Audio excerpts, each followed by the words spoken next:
Good morning, student. Today we are starting the next topic, wave nature of electromagnetic radiation. Let's start. When electrically charged particle moves under acceleration, alternating electric and magnetic field are produced and transmitted. These fields are transmitted in the form of waves called electromagnetic radiation or electromagnetic waves. देखिए, जब भी कोई charge particle जिस particle पर charge है like proton proton पर आपको पता है पॉजिटिव चार्ज होता है और इलेक्ट्रॉन पर नेगेटिव चार्ज होता है। तो जब भी कोई charge particle under acceleration move करता है तो वहाँ पर मैग्नेटिक फील्ड और इलेक्ट्रिक फील्ड जो हैं वो जनरेट होते हैं, प्रोड्यूस्ड होते हैं। अब ये जो फील्ड हैं ये वेव की फॉर्म में ट्रांसमिटेड होती है, यानी कि वेव इनमें वेव चलती, वेव की फॉर्म में ट्रांसमिशन होता है।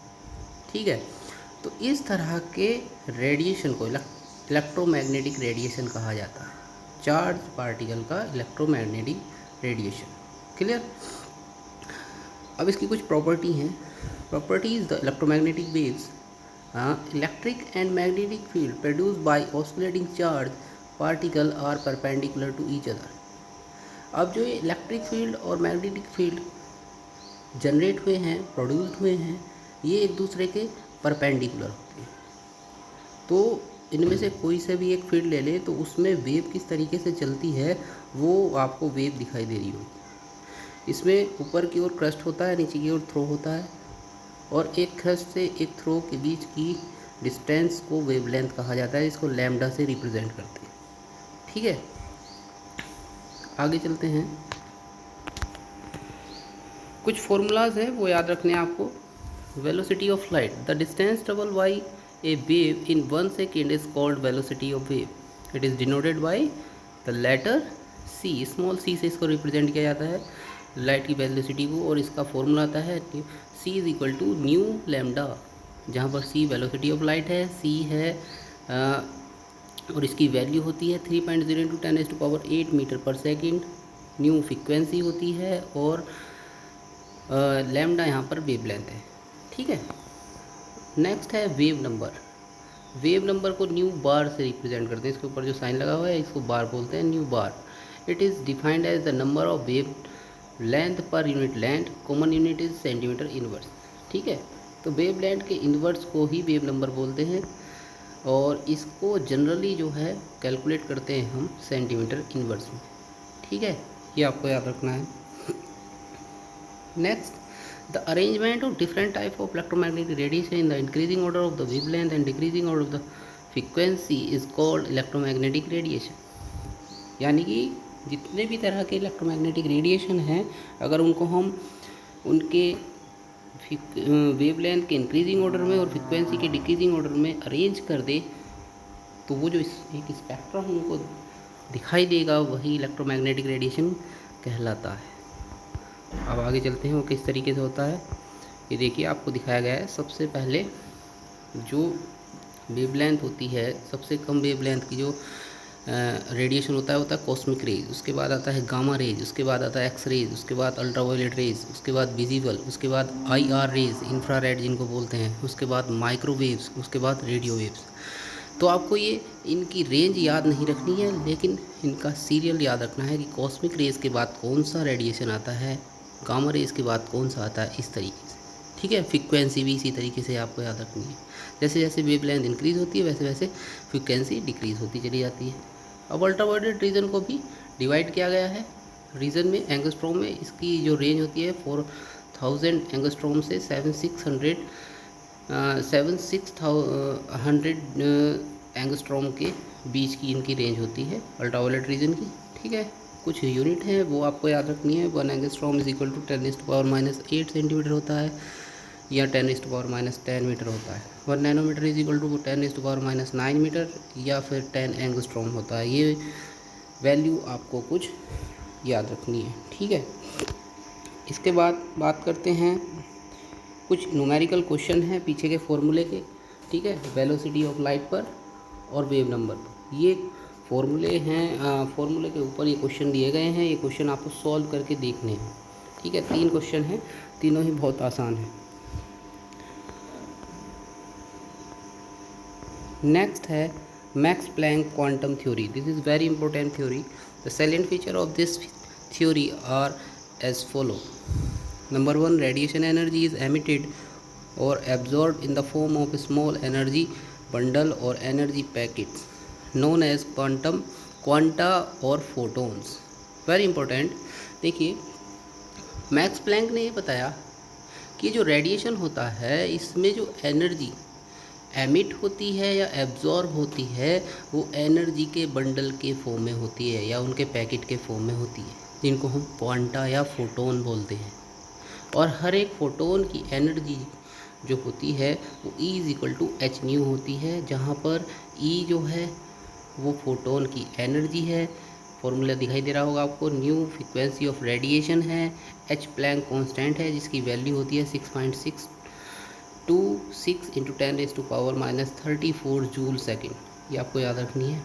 और यहाँ से कुछ फॉर्मूले आगे बनाए जा सकते हैं। E is equal to h nu से E इज इक्वल टू हो जाएगा एच सी अपॉन लैम्डा या एच सी न्यू बार। ठीक है, ये फॉर्मूले आपको याद रखने, इन पर न्यूमेरिकल आ जाते हैं।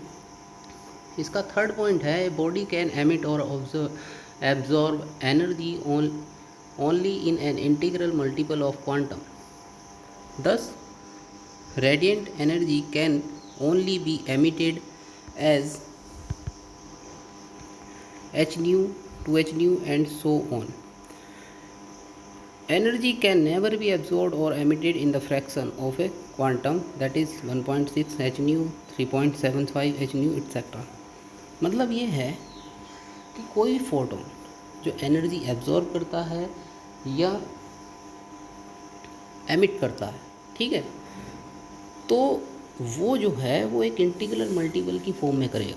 लाइक एच न्यू की फॉर्म में कर दी, 2h न्यू कर दी, कंप्लीट होल नंबर में करेगा। फ्रैक्शन में नहीं करता, पॉइंटों में नहीं करता कि 1.6 एच न्यू कर ली, 3.75 एच न्यू कर ली एटसेट्रा। क्लियर। नेक्स्ट है photo electric effect. When a beam of light of sufficiently high energy is made to fall on the surface of metal, electrons are ejected. This phenomena is known as photoelectric effect, and the electron thus ejected are known as photoelectrons। देखिए, photoelectric effect बहुत एक आसान सा concept है समझने के लिए। कोई भी मेटल जिस पर एक लाइट की बीम डाली जाए तो उस मेटल से इलेक्ट्रॉन निकलने लगते हैं और वही फिनोमेना कहलाता है फोटो इलेक्ट्रिक इफेक्ट। ठीक है, और उन इलेक्ट्रॉनों को फोटो इलेक्ट्रॉन कहा जाता है। Next, double behaviour of electromagnetic radiation. On the basis of electromagnetic radiation and Planck quantum theory, light has double nature, with wave nature and particle nature. ठीक है, इलेक्ट्रोमैग्नेटिक रेडिएशन और प्लैंक क्वांटम थ्योरी के आधार पर ये कहा जा सकता है कि लाइट की डबल नेचर होती है, यानी कि लाइट वेव की फॉर्म में भी चलती है और पार्टिकल की फॉर्म में भी चलती है। दोनों ही थ्योरी सही है।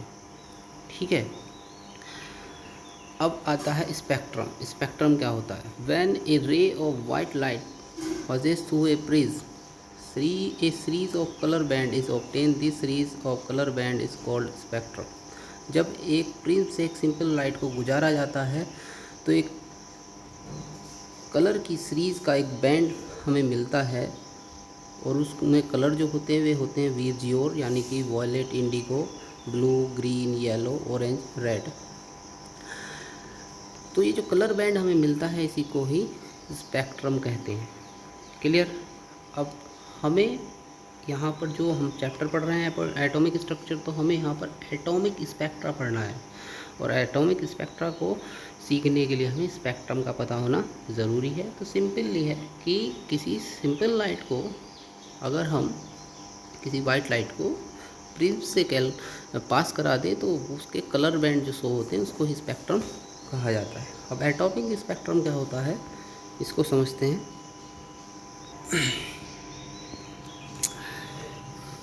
एटॉमिक स्पेक्ट्रम में देखिए ऐसा होता है, अगर कोई ऑब्जेक्ट पर हम कोई लाइट डालें तो लाइट जो है कोई रेडिएशन अगर उससे पास कराएं तो क्या कर सकता है, रेडिएशन को एमिट भी कर सकता है और उसको मतलब एब्जॉर्ब भी कर सकता है और वहाँ से एमिशन भी उसका रेडिएशन का हो सकता है अगर किसी ऑब्जेक्ट से निकाला जाए।